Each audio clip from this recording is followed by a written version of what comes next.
Good morning student. Shri Ram Narayan Pandey inter college Pussar में आपका स्वागत है।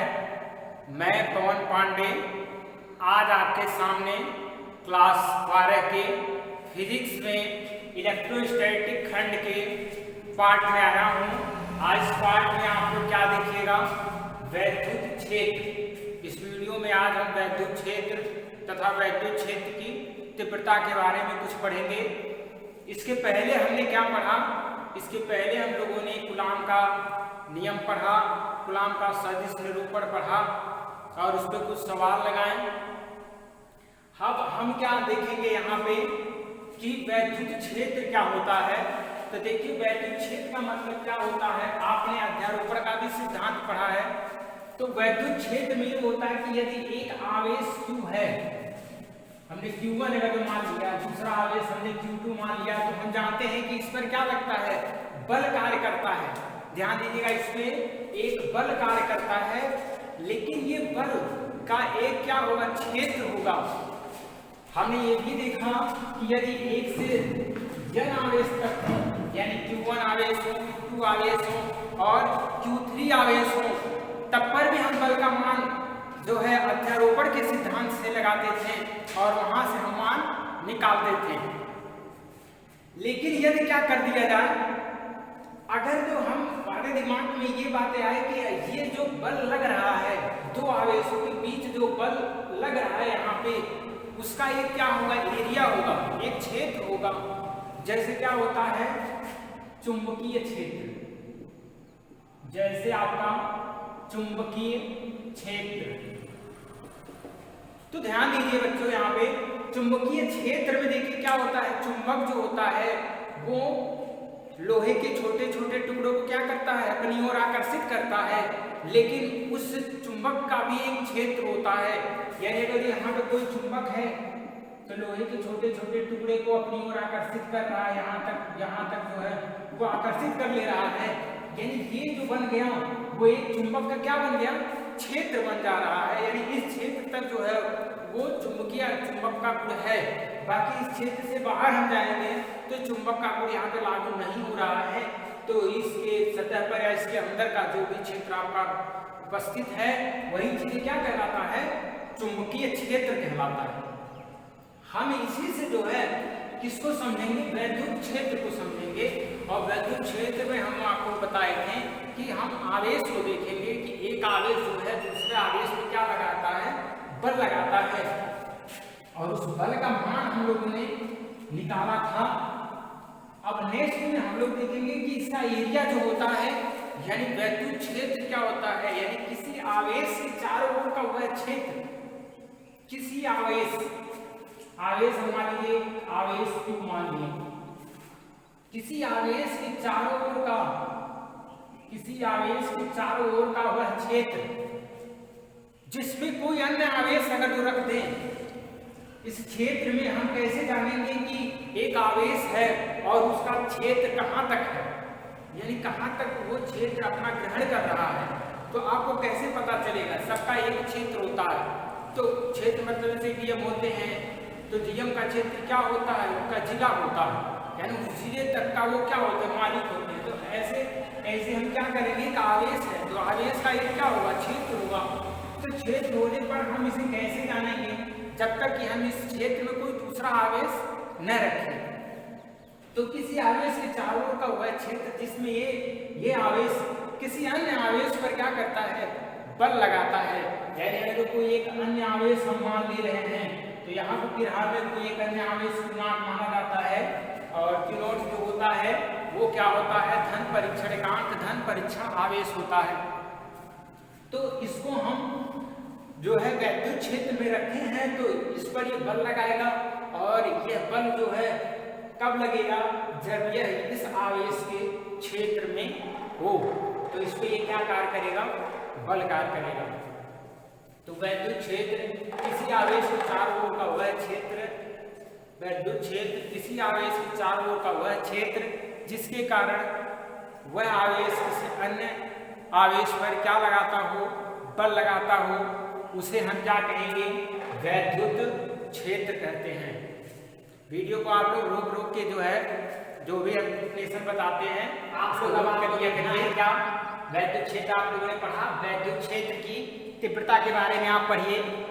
वैद्युत क्षेत्र की तीव्रता क्या होती है, तो ध्यान दीजिए, वैद्युत क्षेत्र की तीव्रता यानी जब हम वैद्युत क्षेत्र के अंदर किसी धन एकांक परीक्षण आवेश को वैद्युत क्षेत्र के अंदर ले आएंगे तो एकांक धन परीक्षण आवेश पर कार्य करने वाला बल ही क्या कहलाता है, वैद्युत क्षेत्र की तीव्रता कहलाता है।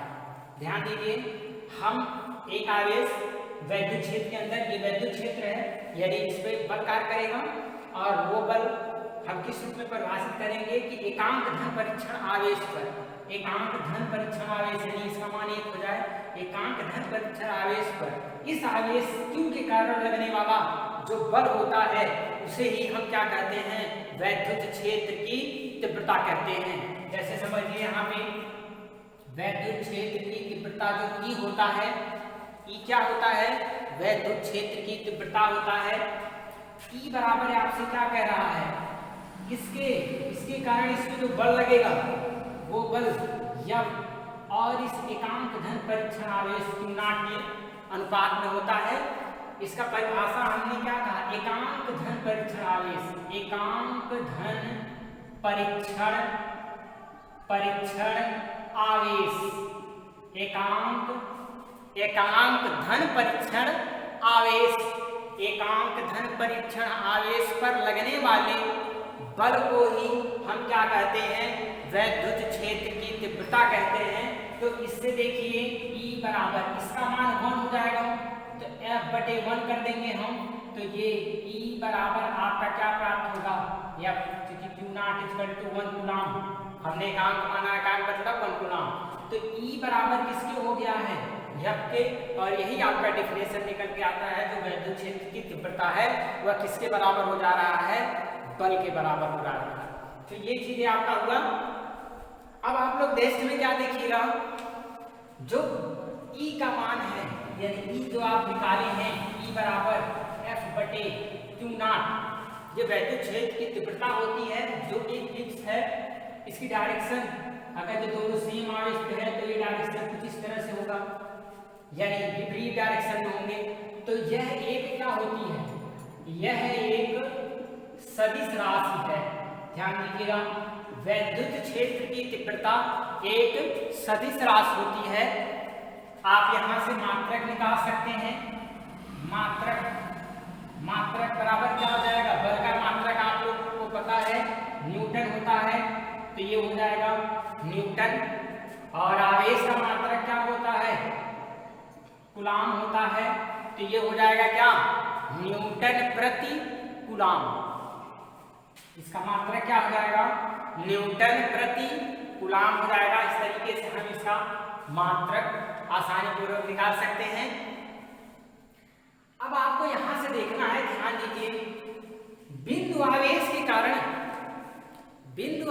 कारण किसी वस्तु पर अगर हमको वैद्युत क्षेत्र की तीव्रता निकालनी है बिंदु आवेश के कारण, तो इसको हम कैसे निकालेंगे, तो ये देखिए आपको बिंदु आवेश के कारण वैद्युत क्षेत्र की तीव्रता निकालना, तो हम यही से देख ले रहे हैं। देखिए ये इंपॉर्टेंट है कि बिंदु आवेश के कारण वैद्युत क्षेत्र की तीव्रता कितनी होती है। देखिए यह एक बल है Q और यह एक Q0 है, ये दोनों प्रतिकर्षण बल लगाएंगे। प्रतिकर्षण बल कितना लगेगा, कूलाम के नियम से, यहां से क्या, कूलाम का नियम,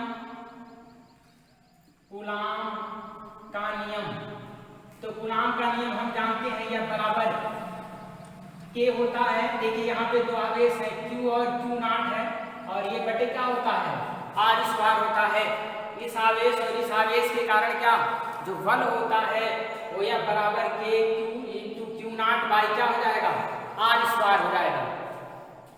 हम यहाँ पे हेडिंग में लिख ले रहे हैं, क्या हम पढ़ रहे हैं, बिंदु आवेश के कारण, बिंदु आवेश के कारण वैद्युत क्षेत्र की तीव्रता। देखिए आप यहां से क्या पढ़ रहे हैं, बिंदु आवेश के कारण वैद्युत क्षेत्र की तीव्रता। हमने पढ़ा वैद्युत क्षेत्र वैद्युत क्षेत्र के बाद हमने वैद्युत क्षेत्र की तीव्रता किसे कहते हैं, यहाँ से हम इसका क्या होता है, फार्मूला होता है। यहाँ से हम इसका मात्रक निकाल दिए हैं। आप बीमा भी निकाल सकते हैं, हम बीमा भी निकाल के इसको बता देंगे आप लोगों को। और वैसे भी बल की बीमा आप लोग देखिए, ई का बीमा निकालने के लिए बल बराबर द्रव्यमान गुणे त्वरण, तो m L T पे -2 आवेश हम जानते हैं क्या होता है, AT होता है। इसको हम ऊपर करेंगे तो ये हो जाएगा m और ये हो जाएगा L, यहाँ पे T पे 1 ऊपर जाएगा T यानी m L, और ये क्या हो जाएगा T पर माइनस क्या हो गया 3 हो जाएगा, और A ऊपर जाएगा तो क्या हो जाएगा A पे इनवर्स हो जाएगा। ये आपका क्या बीमा निकल के आ जाएगा m L T पर -3 और ये पे इनवर्स हो जाएगा। ये बीमा निकल के आ जाएगा किसका, वैद्युत क्षेत्र की तीव्रता का। तो वैद्युत क्षेत्र की तीव्रता फिर से एक बार देख लीजिए, वैद्युत क्षेत्र की तीव्रता किसे कहते हैं, एकांक धन परीक्षण आवेश पर लगने वाले वैद्युत बल को वैद्युत क्षेत्र की तीव्रता कहते हैं। वैद्युत क्षेत्र की तीव्रता बराबर E से प्रदर्शित करते हैं, इंटेंसिटी जिसे बोला जाता है E बराबर F बटे Q नॉट जहाँ पे क्या होता है एकांक धन परीक्षण आवेश, Q नॉट जहाँ पे Q नॉट इक्वल टू एकांक धन परीक्षण आवेश, यहाँ पे हमने लिखा है, आप ध्यान दे दीजिएगा। यहाँ से हम मात्रक निकाले, न्यूटन प्रति क्या हो जाएगा, बल का मात्रक न्यूटन, आवेश का मात्रक कूलाम, न्यूटन प्रति कूलाम हो गया।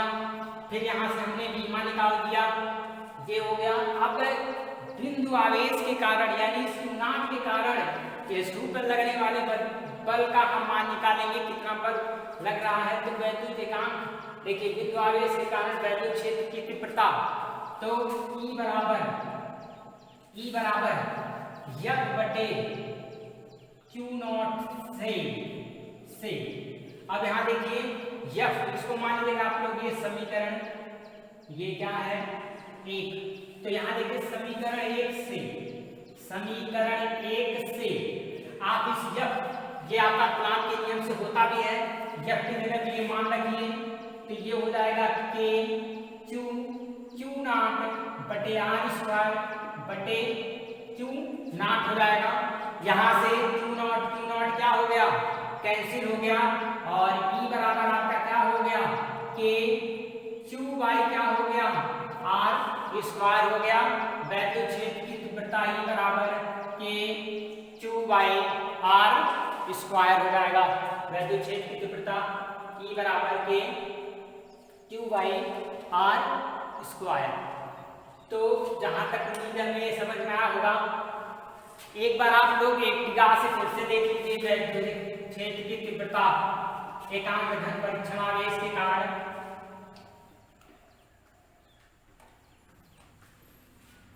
देखिए एकांक धन परीक्षण आवेश के कारण वैद्युत क्षेत्र की तीव्रता हम पढ़े हैं E बराबर F बटे, आप लोग नोट करते हुए चलिएगा, जो भी लिखा जा रहा है उसको नोट करते ही चलिएगा। E बराबर F बटे क्या Q नॉट, इन दोनों आवेशों के कारण लगने वाले बल का मान हम निकालेंगे, और बल का मान हम कूलाम के नियम से, यहाँ पे हमने लिखा था कूलाम के नियम से F का मान आप लोग यहाँ पे रख दीजिएगा। तो F का मान हमने रखा था K Q नॉट और बटे क्या R स्क्वायर, और बटे यहाँ पे Q नॉट पहले से प्रेजेंट है, Q नॉट से Q नॉट कैंसिल हो गया। E बराबर आपका K Q बाई आपका क्या हो गया R स्क्वायर हो गया। यही क्या बिंदु आवेश के कारण वैद्युत क्षेत्र की तीव्रता का मान निकला है। तो इस तरीके से हम इसका मान निकाल सकते हैं। इसका डेरिवेशन बहुत इंपॉर्टेंट है, इस पे सवाल आपका दे देता है। तो इस तरीके से आज हमने वैद्युत क्षेत्र की तीव्रता तथा बिंदु आवेश के कारण वैद्युत क्षेत्र की तीव्रता का सूत्र हमने ज्ञात किया। इसको आप लोग अच्छे तरीके से देखिएगा, नहीं अगर तो समझ में आया होगा तो कमेंट बॉक्स में लिख के जरूर दीजिएगा, और बाकी पीछे का जो वीडियो आपको नहीं समझ में आए उसमें भी आप डिस्कशन कर सकिएगा। और जो है कापी और कलम ले के बैठिए, और जो भी बताया जाता है उसको नोटेड पॉइंट में जरूर आप लिखिए। और इस तरह से आपको जो पढ़ाया गया है उसको अच्छे तरीके से पढ़िए। धन्यवाद।